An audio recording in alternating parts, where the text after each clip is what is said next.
que nos grabe para platicar de este tema que me parece sumamente lamentable. Mira, hay, tienen a un payaso como premier de Ontario, en Canadá. Un payaso de nombre Doug Ford, que constantemente le apuesta al escándalo, al circo, al estilo Lily Telles o al estilo Donald Trump. Su gente lo detesta. Tú lees lo que le responden a él constantemente en Twitter, los mismos canadienses, y es, pero de verdad, de pura ofensa, puro cuestionamiento ante sus políticas verdaderamente infames. Ahí le mandé una foto a don David, a ver si me la puede poner, el tag de tal Doug Ford. Mira, ahí lo tenemos en pantalla. Es el premier, lo que sería como el gobernador del territorio de Ontario, ahí en Canadá.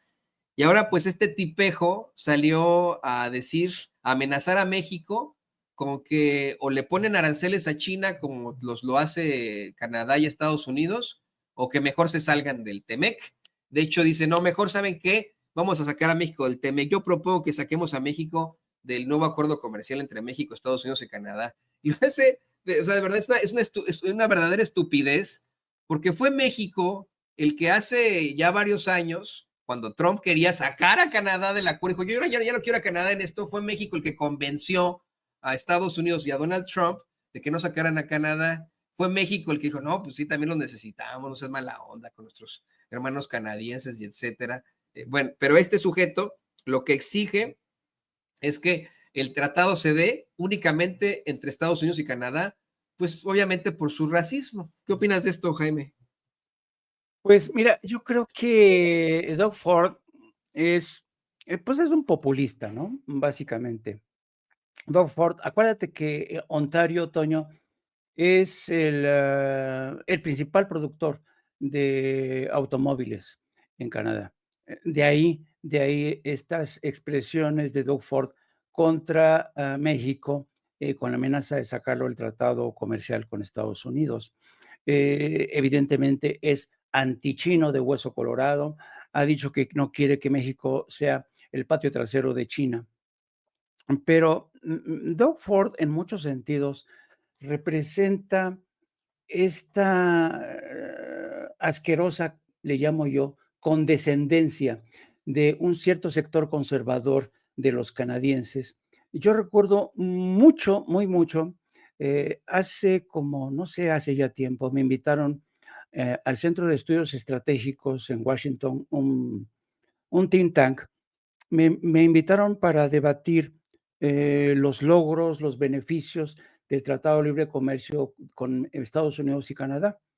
Y me acuerdo mucho que había un par de participantes en la mesa de debate, precisamente de Ontario y también del sector petrolero. Bueno, a mí francamente me dejó muy impresionado este desprecio de estos sectores de derecha y que representan sobre todo al sector petrolero de Canadá contra México. Fíjate lo que dijeron, literalmente dijeron, yo me acuerdo en ese debate, dijeron, es que México nunca, nunca debió haber formado parte del acuerdo comercial con Estados Unidos y Canadá.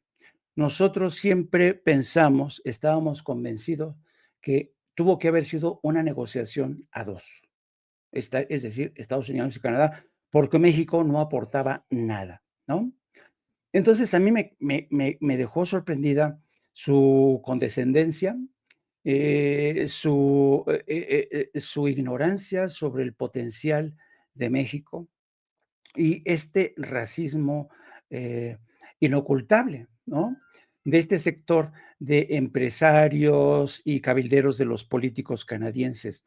Desde entonces ha habido un convencimiento en el sector conservador de Canadá de que México no es un socio confiable, de que México no es un socio que haya estado a la altura de las circunstancias nunca, ni antes ni ahora. Y ahora es interesante ver cómo ven a México la gente de Donald Trump y la gente de personajes como Doug Ford. Ahora los mexicanos somos sospechosos de tener alianzas inconfesables con China, ¿no? Y francamente esto ya es delirante. ¿Por qué? Porque es como si los dos ya ejercieran un control soberano territorial sobre México. Es como si le dijeran, ni se te ocurra juntarte con los chinos, ni se te ocurra juntarte con los rusos.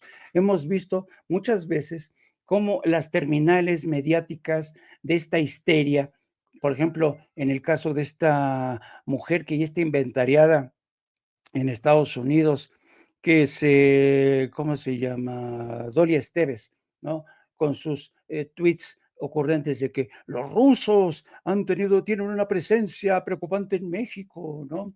Hasta la embajada de Rusia se burla de esta señora, insufrible, por cierto, yo la padecí ahí como colega en Washington, insufrible, insufrible. Solamente era de estas personas que solamente te las encontrabas en el cafecito a la que invitaba el embajador, pero cubriendo el Capitolio, cubriendo otras cosas, nunca la veías. Entonces, yo creo que este tipo de exabruptos, como los de Doug Ford, te hablan mucho de este racismo que sigue impregnando las relaciones, la diplomacia, tanto de Estados Unidos como Canadá. Y yo creo, fíjate que a veces creo, Toño, y esto te lo voy a decir sin haberlo reflexionado mucho. Estoy pensando en voz alta. Yo creo que esto a lo mejor nos viene bien, fíjate. Yo creo que a lo mejor viene bien Sí, que de conviene a México convendría muchísimo a México que saliera Canadá del tratado. O sea, esto es un estúpido, este tipo. sí, sí, sí, no, pero a mí, ¿sabes qué? Creo que nos convendría.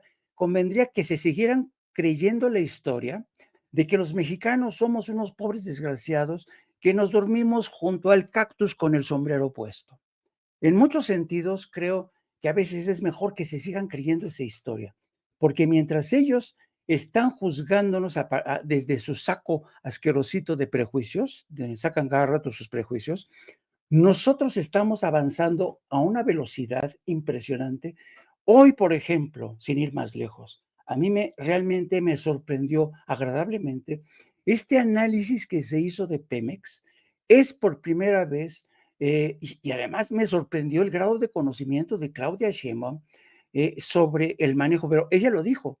Yo desde que era estudiante hacía artículos junto con el que es el director de Pemex, de cómo la gestión de Pemex se estaba llevando a la ruina por la contratación o por la creación de subsidiarias. O sea, ya tenía ya desde hace mucho tiempo el diagnóstico de Pemex. Y lo que están haciendo en Pemex, es decir, nosotros vamos a estar, el Estado va a estar detrás de Pemex, pero, y vamos a seguir estando hasta el final, pero con mayor racionalización de sus recursos.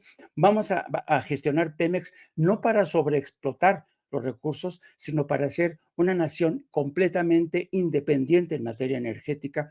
O sea, a mí me sorprendió esta ingeniería tan a fondo, prácticamente con bisturí, con escalpelo que han hecho. Y fíjate, ese tipo de cosas, por cierto, ¿te diste cuenta que estuvieron 2 reporteros de Bloomberg tomando nota del asunto? Entonces, yo creo que esto es muy interesante lo que está haciendo con Pemex. Por eso yo a veces creo que es mejor que desde Estados Unidos, porque Estados Unidos es un país que yo digo eh, solipsista, solipsista, porque ya no utilizo la palabra autista porque luego se enoja la gente, porque dicen que tiene niños que padecen de autismo. Yo digo, bueno, ok, en Estados Unidos es una nación solipsista, solipsista quiere decir que una nación solipsista o una persona solipsista es una persona que vive obsesionada a través de su carga subjetiva, ¿no? Estados Unidos no ve con otros ojos más que este solipsismo brutal a través de sus propios prejuicios a países como México, América Latina. Marco Rubio es un excelente ejemplo de solipsismo, de cómo ve a México como un país comunista que sigue defendiendo a Cuba, ¿no? Y en muchos sentidos eso nos conviene a nosotros, porque nosotros, mientras tanto, estamos empujando una revolución como ninguna otra nación de América Latina y del mundo posiblemente se haya visto. No sé si ayer viste, por cierto, la asamblea, la audiencia en la Corte Interamericana fue fascinante, pero no me quiero dispersar. Quisiera seguir con lo de Canadá. Este tipo, Doug Ford, en su pronunciamiento va a tener, desde mi punto de vista, tiene un carácter populista que no va a ir muy lejos, pero es sintomático porque te habla de la percepción que aún tienen sectores conservadores, pueriles desde mi punto de vista, ignorantes sobre la realidad actual del México de hoy. Sí, híjole, la verdad es que de todas formas nos sigue causando mucho encabronamiento, perdón que utilice esa palabra, Jaime, mucho, eh, nos ofende muchísimo que nos sigan viendo ahí dormidos junto al cactus con un tequila o un mezcal, que cuando en las películas digan, vamos ahora a Ciudad de México, pongan ahí un pueblito en mitad del desierto, ¿no? No, pues en la Ciudad de México son como cinco Nueva Yorks, ¿no?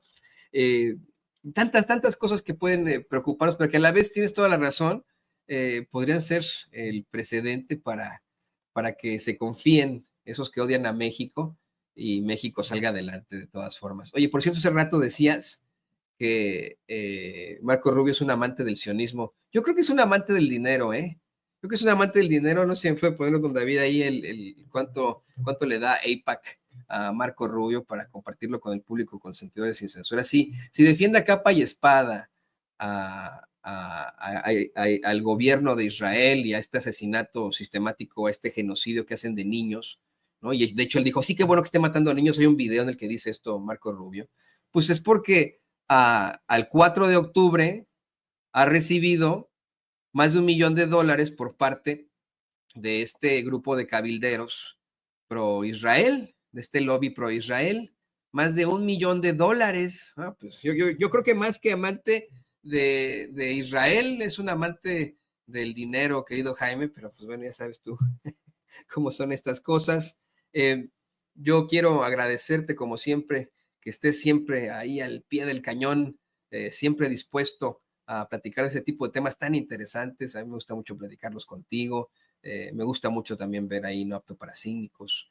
Y pues te pido por favor que nos compartas tus redes sociales para que la gente se ponga en contacto contigo, que sigas exhibiendo estos fallos. Muchas gracias, querido Toño. Sí, ayer no tuvimos programa porque ayer me sentí de estos procesos virales que, como me acabo de aplicar las Sentido. vacunas, como me apliqué las vacunas contra el COVID y la influenza, recaí y ayer no pude tener programa, pero hoy sí, hoy volvemos a estar al aire en punto de las 14 horas. Y me pueden seguir a través de mis redes sociales, arroba, ¿arroba qué? Ay, se me olvida mi propio Jaime Journo. Y como siempre, un placer, querido Toño, ya sabes, cuando tú quieras, aquí me tienes, yo salto como ranita inmediatamente. Te mando un abrazo, querido. Te mando un abrazo, amigo, también, y agradezco siempre tu participación aquí en Sin Censura. Digo que somos casi de la edad, pero yo cuando era muchachón ahí en la CEPIEN, leía tus reportajes, escuchaba de tus historias y decía, órale, órale, algún día yo conoceré al buen Jaime Hernández. Y tómala, que es mi compañero aquí en Sin Censura, ¿no? Entonces, pues Así, arrieros somos y en el camino andamos, querido Antonio. arriba somos, en el camino andamos. Ahí tiene usted al gran periodista y corresponsal de guerra, Jaime Hernández, aquí en Sin Censura.